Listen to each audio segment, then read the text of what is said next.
internationales pour interférer, pour s'immiscer, pour imposer même des imposteurs à la tête de notre pays. C'est de cela qu'il s'agit. Ils ont toujours préféré collaborer avec des imposteurs, avec des médiocres, mais les démocrates même ont lors été de la dernière mis présidentielle, avec l'arrivée au pouvoir d'un opposant, en l'occurrence Félix Tshisekedi? Mais écoutez, je crois que c'était encore la preuve éclatante qu'il y a eu fraude et qu'il y avait des machinations internationales derrière. Parce qu'il faut savoir que Tshisekedi n'a pas gagné les élections. C'était M. Fayoulou. M.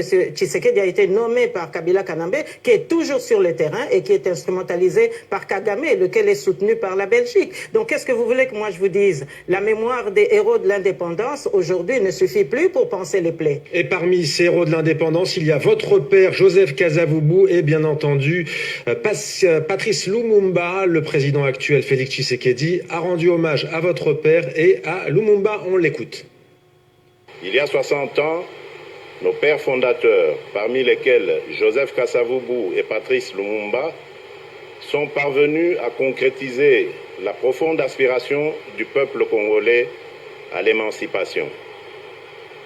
Nous gardons tous en mémoire la belle histoire du 30 juin, celle de nos deux héros au tempérament différent, mais tout aussi déterminés pour la cause de l'indépendance.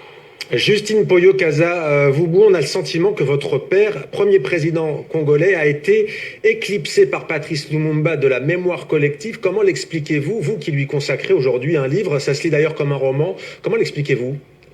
Mais écoutez, tout simplement parce que Joseph Kasavubu est un précurseur. Et j'aime préciser ici qu'il n'y a pas gémellité entre Patrice Emery Lumumba et Joseph Kasavubu, qui a commencé son combat en 1946 par un discours percutant sur le droit du premier occupant. Et à l'époque, les autorités coloniales avaient posé la question aux évolués pour savoir s'ils soutenaient ce discours. Et ils avaient tous renié Kasavubu. Il faudra attendre 10 ans pour qu'on voit l'éclosion des partis politiques et notamment l'émergence de Patrice Emery Lumumba.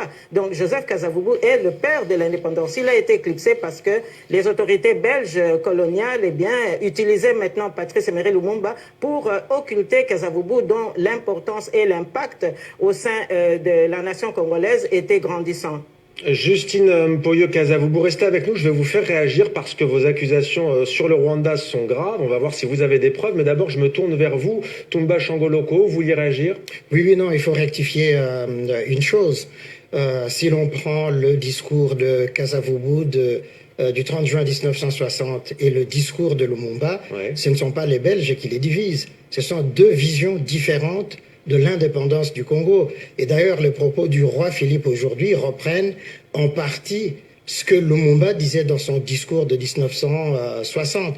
Donc ce sont deux tempéraments différents, mais chacun avec sa vision du Congo, l'un fédéraliste, l'autre unitariste.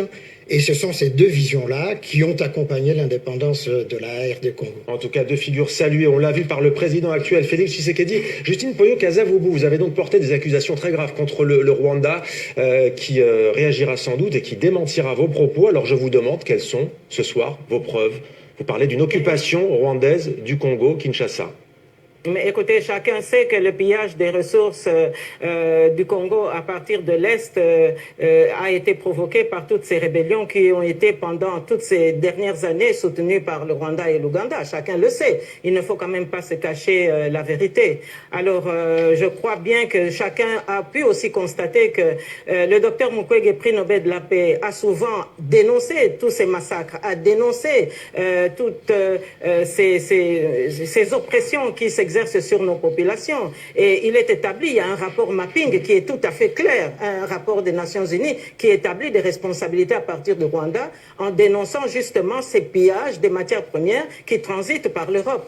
Et Merci. donc, il y a même un groupe lobby au Parlement européen pour plaider en faveur du Rwanda au détriment de la République démocratique du Congo. C'est clair, c'est établi. Merci beaucoup Justine Mpoyo Kasavubu. Je rappelle donc que vous consacrez un livre qui se lit comme un roman à votre père Joseph Kasavubu. Merci beaucoup également Toumba Shangoloko.